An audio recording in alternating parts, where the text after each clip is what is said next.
Okay, so I've had a couple of people ask now, so I thought it was about time I did the video. So I'm basically going to explain a little bit about Asperger syndrome, which is a condition that I currently have. I don't currently have it, as in it's going to disappear at some point. I will always have it, and always have had it, which obviously explains some of the problems that I'd had in my earlier years.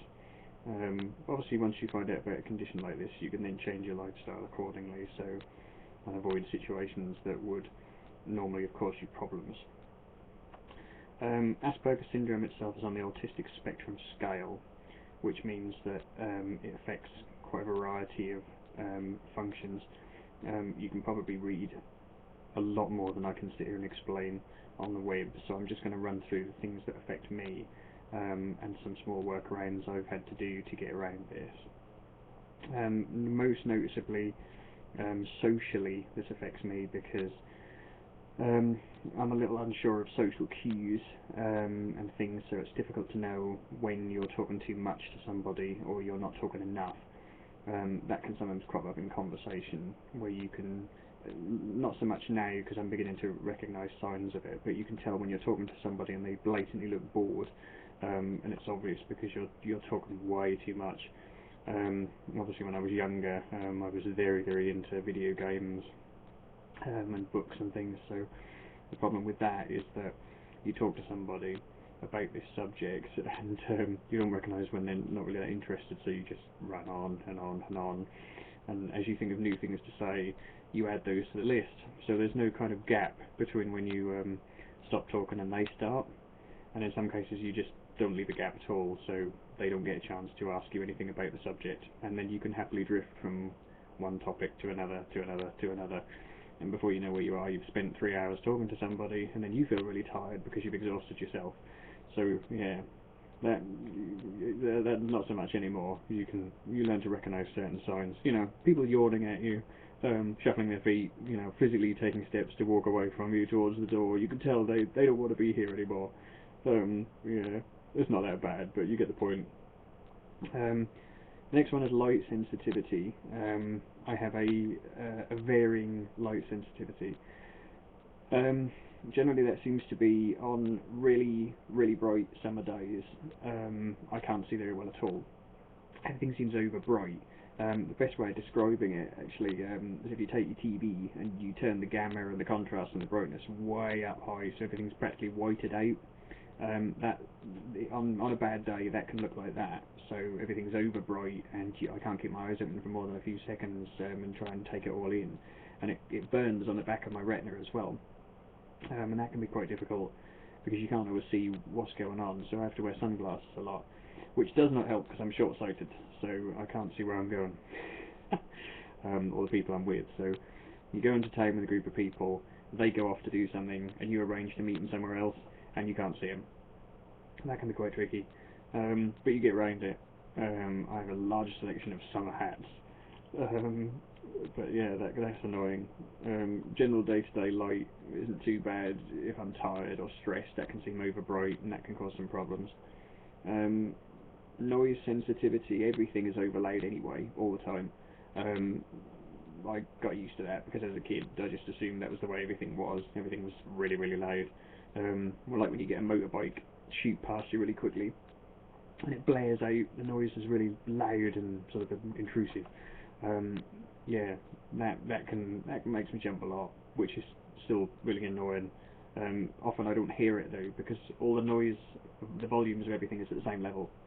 So you can be chatting to somebody and they're walking right beside you and it's really loud, and you don't hear like a scooter coming behind you and then suddenly woof and it's gone, you know, and it's like suddenly blares into your ear. That can be quite irritating. But yeah, there's not really a way to work around for that. Things like going into supermarkets and shopping and stuff, I wear an MP3 player now, which seems to help because if you can drown out the noise, I can focus better and concentrate better, which seems to work. Nobody around me can talk to me, obviously. Depending on who you're with, that can be a bonus. But yeah, music I think is generally pretty good for me anyway, but I've got some issues with ADHD as well, so music helps with that, but I'll discuss that either in another video or later, depending on how long I ramble on this one. So that's light and noise. Touch sensitivity, I don't really have a big thing for touch sensitivity. I don't wear woolly jumpers because they irritate the tits off me, which is mostly because it's a lot like a hot sensation you get from wearing it. I know, having read a lot of the books and seen a couple of the other videos on YouTube, some people are really irritated by different textures and fabrics. That's not so much the case for me at all. If I'm out in public and I'm stressed, and somebody touches me or tries to like hold my arm or something like that, that can be quite weird because everything is oversensitized, so it can feel very unusual. So that can cause you to panic a little bit, which is a little bit weird, because you don't always know. I mean, when I was younger, I didn't realise just like, oh, well, I feel really panicked, and I don't know why. And it is because you got like a stress level thing going on, and I always like to think of it as a thermometer. When it reaches a set point, you're fine up till that point, and you can do anything, and you know. But once you reach that point of stress, and you go over that point, everything seems to be too loud and too bright, and someone brushing against you is like being shoved really hard, and so that can be quite irritating. There's not really much you can do about it though. You just learn ways to deal with it. I mean, I didn't get my diagnosis for the Aspergers until like a year or two ago, so I've had very little time to really get used to the condition. I just do the same things I've always done, but now knowing the new information, you cope with it differently, which can be interesting. I think a lot of people find out about the condition earlier on, so they learn to live with it. Which brings me back to a nice little point, actually, which I'll sum this up with now. I'm prescribed to a newsletter, which is for Asperger people. I think it's called Asperger United. I can't remember names very well either. That's an ADHD thing, though. I know what I'm talking about. I just can't tell you the name. I remember people by their little traits. So, if you meet somebody and they're a DJ, I always think of them as Mike, even though they're not called Mike because they use one. I don't think people like being called alternate names, but that's how I remember them, and that name suits them a lot better than their name does. It would be so much easier if they would just get used to it. But you can tell a lot of people are not very happy with being called the things that I call them. But that's how I remember them. Going back to the point, derailed again. That's an ADHD thing. In the latest newsletter, there's a little moan by one of the chaps who'd written in, complaining about this terminology that's cropping up at the moment in terms of the happy Aspie. The happy Aspie is a terminology that's being used lately to describe these Aspie sufferers who are actually quite happy with the condition and enjoy being different and having people talk to them like they're unusual. Which in itself is I struggled a lot with my life growing up as a kid, a teenager, and as an adult.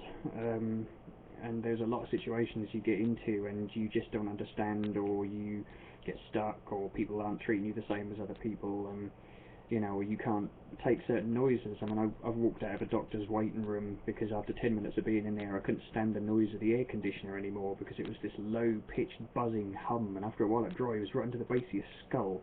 But everyone else is sitting there fine, they seem to be okay with it, whereas I'm sitting there thinking, God, that's really irritating.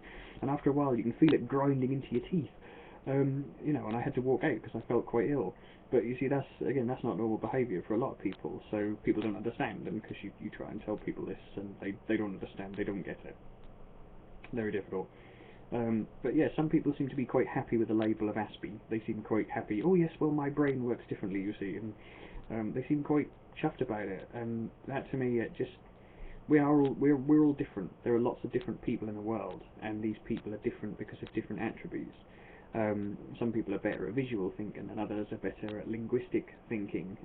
Communication levels between these types of people is unusual because people tend to talk down to people that they think are inferior to them, or they pander to people they think are above them in terms of social scale. And I don't think that's right, because we are all the same. We all come into the world the same, we all go out the same, we are all basically the same species, regardless as to your gender, your colour, your age. we're all the same species, so everyone should be treated the same. But we do have differences. I mean, people do think differently, and I think cognitively, if you're a visual thinker, trying to go through the schooling system where they teach you mostly word-based, and you have to remember reams and reams of text, that can be quite difficult. And in my case, it was for me. I can't do numbers, mathematics. I'm not good with numbers at all. I can't grasp the concepts I'm being taught. No matter how basic you go down with it, it does not sink. But I was far better with visual learning for English classes, as an example. I got higher grades in English and literature and reading and writing. My handwriting's terrible and it's spidery. You can't make out half the time what it says. I can't make out what it says. I defy anybody to sit there and try and read it. But I learnt better because you can visualise the things you're being taught.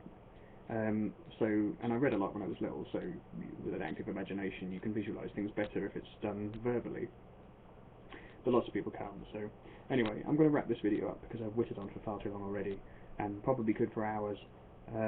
Monologuing, that's an Asperger thing. I will be doing a video on ADHD, because that's a whole new kettle of fish in itself.